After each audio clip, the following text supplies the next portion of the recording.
Hey folks, I'm Alex Story with Skill Mammoth Digital. Today is episode 36 of me building my agency in public.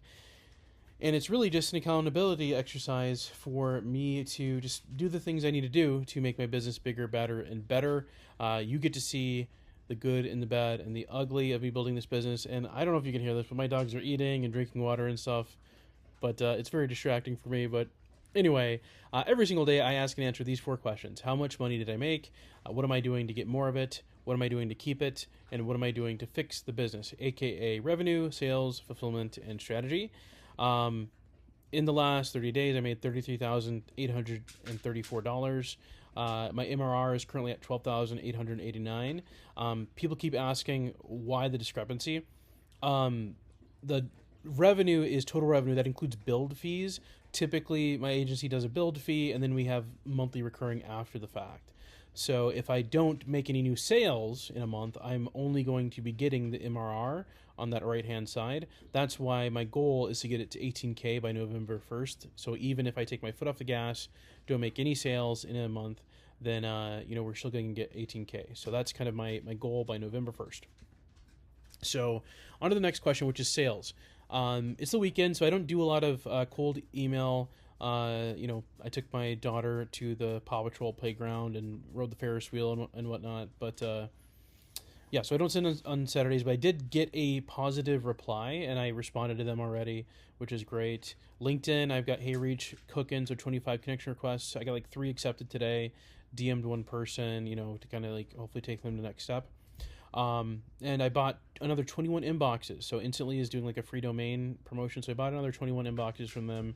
And I'll probably grab like 21 pre-warm too from the Zap Mail, just to kind of hedge so I can actually start sending on Monday and not have to wait like 3 weeks. I got like another 100, already on Instantly.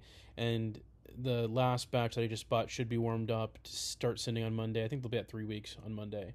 So so we'll start to really pump out some volume. My goal is to get to the point where I can send 2,000 a day, total emails. All right, fulfillment.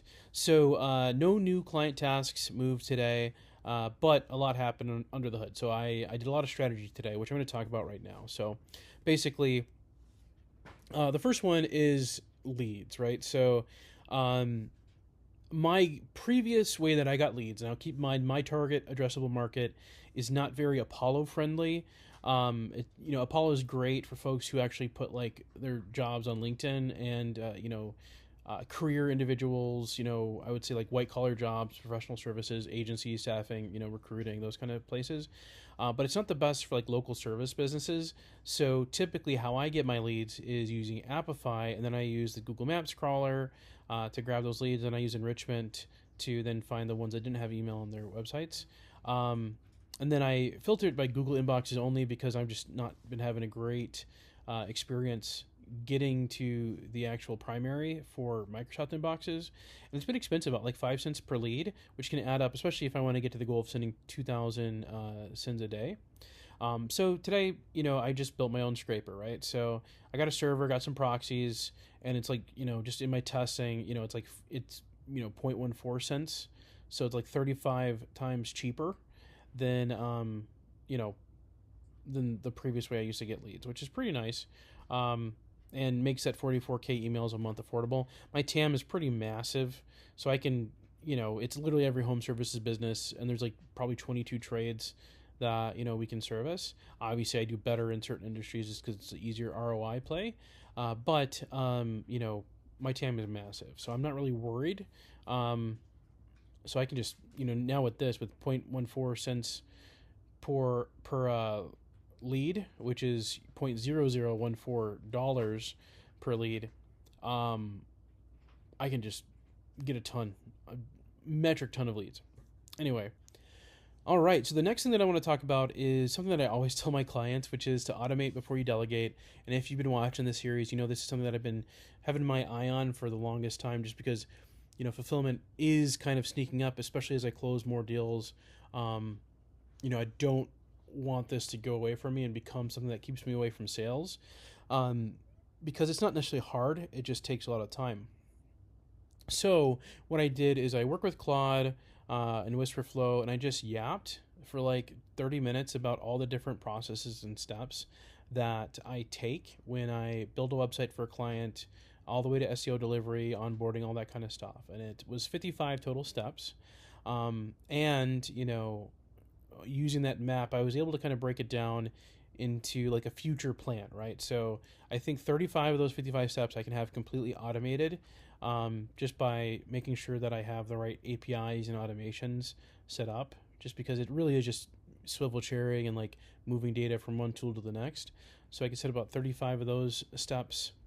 And then 14, I still need, human in the loop, but, they can be AI driven skills, right? So things that we always set up, but I just want to make sure are tested before we like publish to a customer.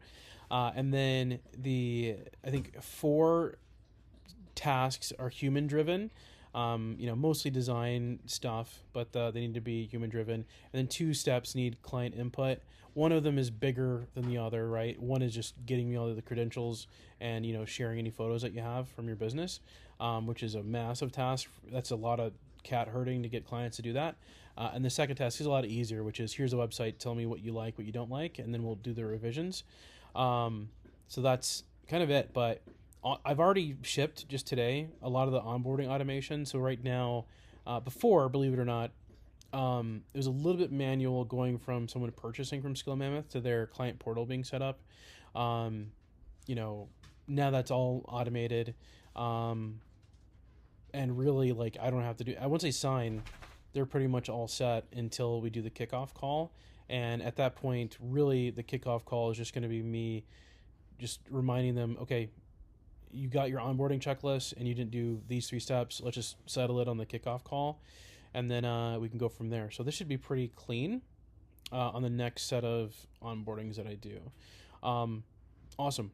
And one client, I probably didn't even mention this in the Claude thing, but probably a third thing that needs client input is they need to sign up for like a press at whatever their company is email address and then share that with Skill Mammoth. But that's probably wrapped in the creds. But anyway, yeah, this is what I'm going to be doing, and I'm going to build that out as much as I can before I start hiring.